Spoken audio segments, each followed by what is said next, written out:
विश्व संवाद केंद्र विदर्भ प्रांताच्या चंद्रपूर विभागाच्या वतीने देवर्षी नारद जयंती साजरी.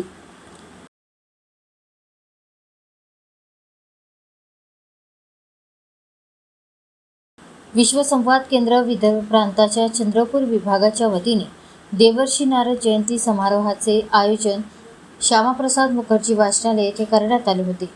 या कार्यक्रमाला राष्ट्रीय स्वयंसेवक संघाचे पश्चिम क्षेत्र प्रचारक प्रमोद बापट, चंद्रपूरचे ज्येष्ठ पत्रकार मुरली मनोहर व्यास आदींची उपस्थिती होती. या समारोहात गडचिरोलीतून गेली 35 वर्षे विधायक पत्रकारिता करणारे ज्येष्ठ पत्रकार अविनाश भांडेकर यांचा सन्मान करण्यात आला.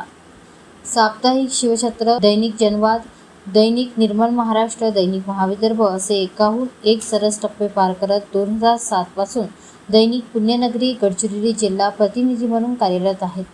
आजवर त्यांना महाराष्ट्र मंत्रालय आणि विधिमंडळ वार्ताहर संघ मुंबईचा राज्यस्तरीय उत्कृष्ट पत्रकारिता पुरस्कार, अरविंद बाबू देशमुख सामाजिक पत्रकारिता पुरस्कार, महाराष्ट्र पत्रकार कल्याण निधीतर्फे दिला जाणारा आचार्य बाळशास्त्री जांभेकर दर्पण पुरस्कार आदी पुरस्कार मिळालेले आहेत. यावेळी ज्येष्ठ पत्रकार मुरली मनोहर व्यास यांनी समयोचित विचार मांडले. या कार्यक्रमात आपले विचार मांडताना क्षेत्रप्रचारक प्रमोद बापट यांनी माध्यमांनी बातमीसह बातमीतून संदेश देण्याची आपली जबाबदारी पार पाडावी अशी अपेक्षा व्यक्त केली. माध्यमांनी अजाणतेपणी अराजकाला हातभार लावण्यात आपली शक्ती खर्च करण्यापेक्षा लोकशाहीचे सर्व स्तंभ आणि त्यावरील विश्वास अढळ राखण्यासाठी कार्य करावे अशी भूमिका मांडली.